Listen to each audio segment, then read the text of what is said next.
Sambil sarapan. Iya siap, terima kasih. Ada nasi uduk nih. Waduh, ada nasi uduk nih menunya. Telur asin ini khas banget ya, iya, Brebes ya. Brebes.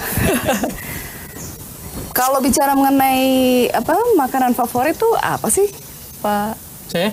Sudirman? Tempe. Tempe ini? Di rumah mau dimanapun nggak ada. Dengan berbagai macam olahan gitu ya, tempe goreng. Terutama tempe gorengnya. Dan kadang-kadang mau makan apapun di manapun yang saya cari tempe duluan.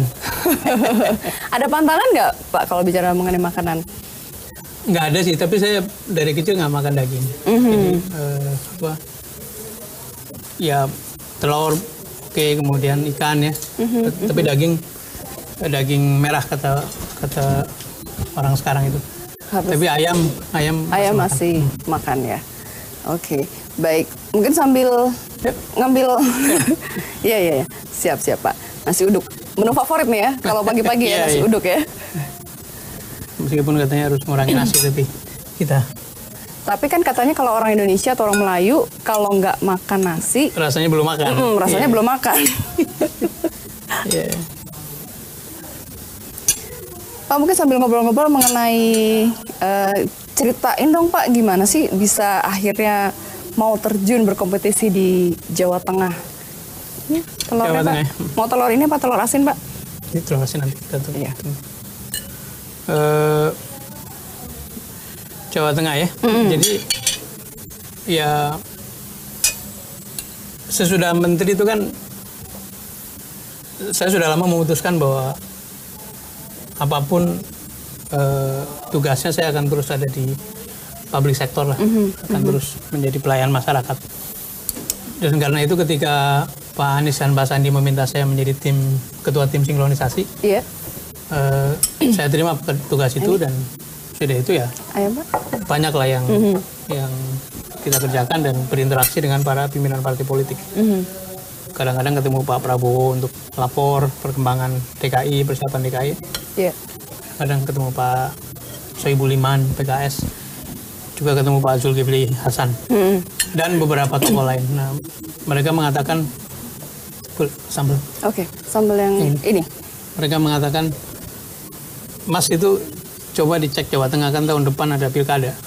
Siapa tahu Anda tertarik dan masyarakat bisa menerima gitu. Jadi saya ikuti anjuran itu sambil mengerjakan tugas-tugas di tim dan dalam mungkin 5 bulan di tahun ini ya, dari mulai bulan Juli, Agustus terus sampai Desember kemarin, saya bertemu dengan banyak tokoh, banyak orang-orang di kampus, dunia usaha, di pesantren juga, termasuk ke aktivis-aktivis di berbagai daerah.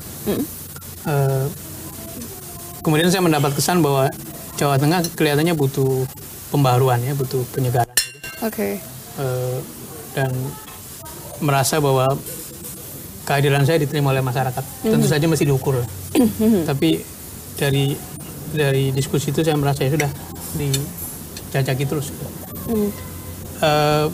Yang jelas kan begini. Setelah saya memutuskan di sektor publik terus, maka memang tugas yang paling pas adalah di eksekutif sebetulnya. Kenapa Pak? Ya karena memang sepanjang karir memang ada di eksekutif, di eksekusi. Ada banyak melakukan pembenahan di berbagai sektor gitu. Jadi kesempatan untuk masuk ke Jawa Tengah ikut pilkada saya kira kesempatan yang baik dan karena itu saya kemudian memutuskan ya sudah kita tempuh proses ini dan sejauh ini sih prosesnya baik ya, penerimaan masyarakat baik. Karena putra Brebes juga gitu ya ada. Ya, saya banyak yang menyangka seorang Sumatera, seorang Sunda gitu. Saya sebetulnya nggak disangka-sangka ternyata. Lahir dan besar di Brebes. Iya karena saya sebutlah putra daerah maka barangkali ini waktunya membawa apa yang perubahan tadi ya. Yang pengalaman saya itu ke daerah untuk bangun daerah sendiri. Tapi kan tadi nyinggung mengenai Pak Anies Baswedan, saya jadi ingat kan Gubernur DKI Jakarta ini kan juga dulu sempat berhenti menjadi menteri, kemudian menjadi gubernur nih. Jangan-jangan memang juga mengikuti jejaknya Pak Anies nih. Karena kan sudah menjadi ketua tim sinkronisasinya juga waktu itu. Ya,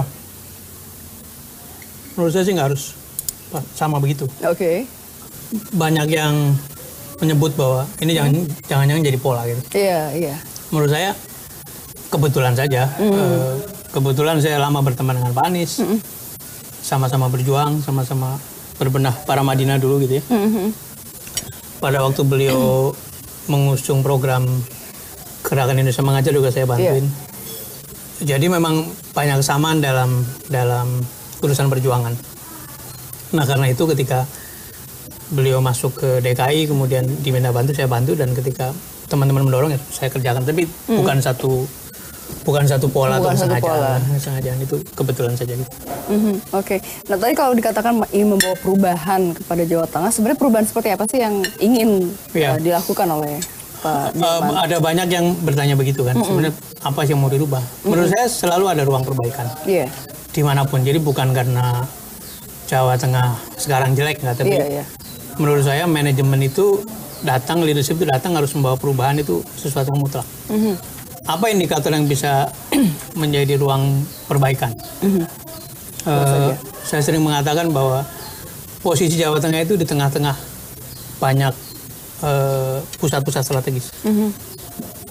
Di tengah pusat pemerintahan, tidak jauh dari Jakarta, kemudian di Bandung itu teman-teman yang sangat fokus pada teknologi, ada ITB, ada beberapa kampus penting. Kemudian di bawahnya Jawa Tengah ada Jogja, pusat pendidikan gitu. Kemudian kalau kita ke timur ada pusat-pusat industri besar dari mulai Tuban, Gresik, Surabaya, terus itu pusat-pusat industri yang bisa kita lihat. Tapi kalau kita bandingkan dengan dua provinsi besar di kiri kanan, baik Jawa Tengah, Jawa Barat dan Jawa Timur, Jawa Tengah relatif pertumbuhannya itu landai, tidak seperti dua provinsi lain.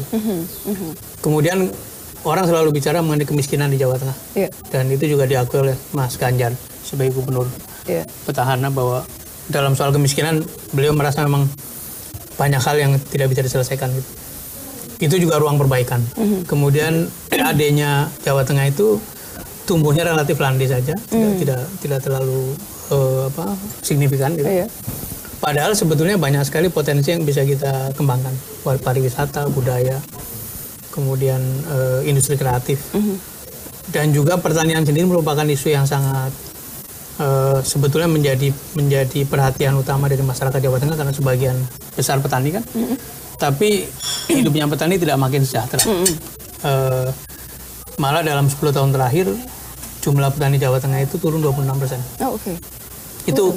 Itu menjadi, saya sebut ruang-ruang perbaikan. Dan saya bilang ini hal-hal yang kalau didekati dengan manajemen yang baik, dengan leadership yang baik, mungkin hal-hal seperti itu bisa kita selesaikan.